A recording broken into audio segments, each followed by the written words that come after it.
Bonjour et bienvenue sur autoplus.fr. On est aujourd'hui sur les hauteurs de Paris, dans le parc de Saint-Cloud, pour la présentation officielle du tout nouveau Citroën C5 Aircross.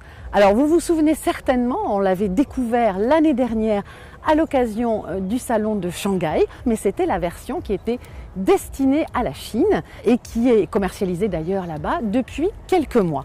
La version européenne arrive enfin. Elle ne diffère pas beaucoup de la version chinoise, tout du moins dans le gabarit, puisque ce SUV fait 4,50 m de long et il est le cousin en fait du Peugeot 3008. Donc esthétiquement, on retrouve vraiment le style de celui que nous avions découvert en Chine et qui diffère quand même pas mal des SUV qu'on a l'habitude de voir, puisque le principe de Citroën, c'est vraiment de miser sur des voitures qui sont très confortable, mais ça on le verra un petit peu plus tard, mais surtout avec des lignes assez rondes, assez joviales, et ça c'est vraiment ce qu'on retrouve sur ce modèle. On retrouve ici justement ces personnalisations, elles seront très nombreuses pour animer un petit peu, puisque les airbums qu'on avait découverts il y a quelque temps sur le C4 Cactus, qui maintenant ont disparu, se font beaucoup plus discrets et se retrouvent simplement sur les côtés, dans le bas de la carrosserie, ici, là aussi, personnalisable. Mais on va aller faire un petit tour à l'intérieur pour voir justement si l'habitacle est différent. À l'intérieur, on retrouve la même configuration que le modèle qui est sorti en Chine. Seule petite différence, c'est le volant qui a une forme différente.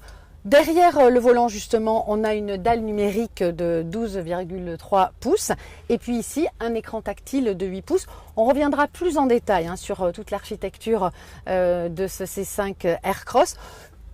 Petite remarque, alors c'est vrai que moi je trouve que ça fait vraiment très chic.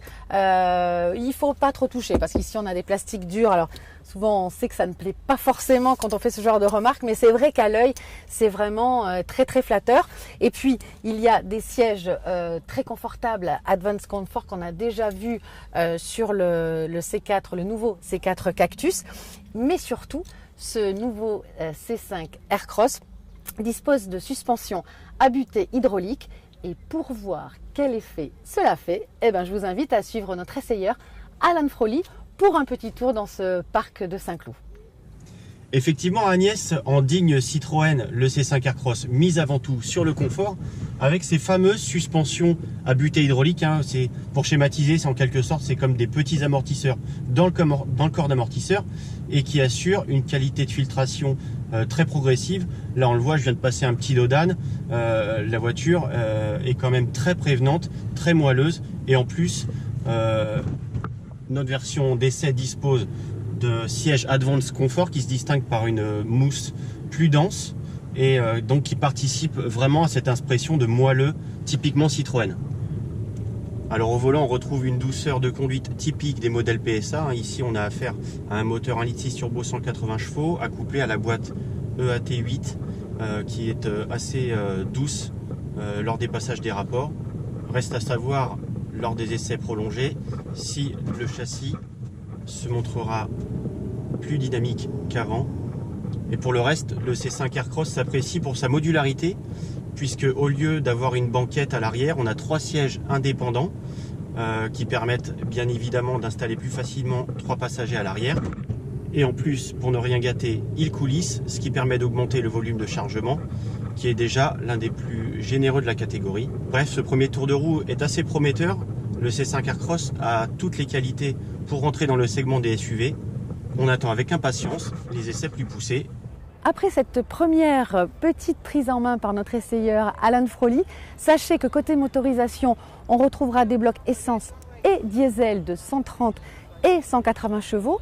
Une version hybride rechargeable viendra aussi un petit peu plus tard, certainement en 2019. Pour le moment, nous, on vous donne rendez-vous très vite pour un dossier beaucoup plus complet sur ce tout nouveau Citroën C5 Aircross. Et puis ensuite, pour les essais, il faudra être un petit peu patient puisque on ne pourra les effectuer qu'au mois de novembre.